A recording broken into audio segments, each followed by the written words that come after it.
No, Crvena zvezda, koja se ne može zamisliti bez ovoga što je ispričano, teško da bi postala fenomen kakav jeste, da u vreme svog nastanka nije privukla svu beogradsku mangupariju, kojoj je pre svega bilo do teranja kontre u ta jasna i stroga vremena.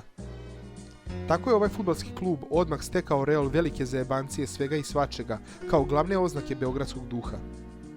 Probisveti iz Savamale, oni iz Marinkove bare, sa Čubure i Neymara, sa Bulbuldera i Dorćolci, svi za koje je tramvajska karta bila mislena imenica, ringišpili, domovi kulture, Aleb i Mas, osnovna ishrana, doneli su na Topčidersko brdo i na stadion Crvene zvezde ono prkosno nepriznavanje svakog suvišnog autoriteta, svega što je iznad mere čovekove i što se, budući iznad te mere, postavlja kao direktna brana individualnosti, raznolikosti, pa zašto da ne jedinstva suprotnosti.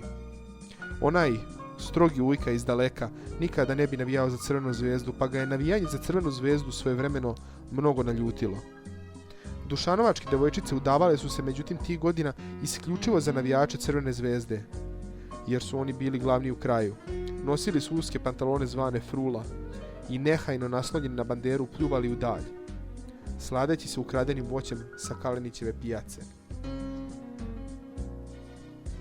Njihova Crvena zvezda bila je predodređena da izraste u pokret oko koga će se, suprotno tajnom društvu Crvena zvezda, iz velikih kafana okupljati svi ljudi slobodnog duha.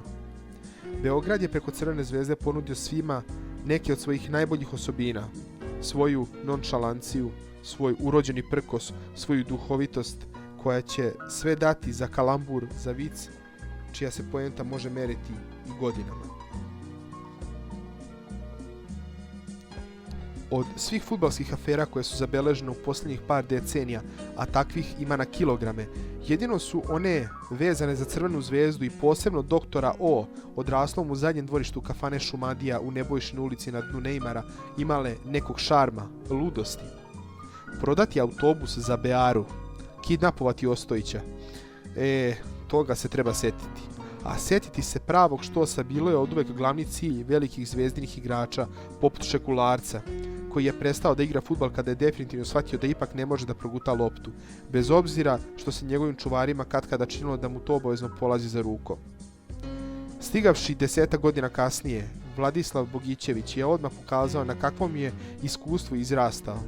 Nikada nije ni pokušao da proguta loptu, ali nije odustajao od namere da je povremeno skembao u gaće, što mu je donelo mnoga isključenja i progon u Ameriku.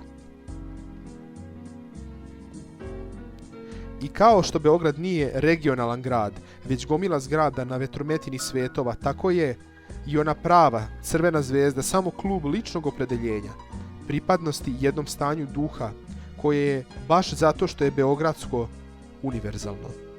Došljaci se još čestito i ne popnu uz Balkansku ulicu, a već navijaju za Crvenu zvezdu.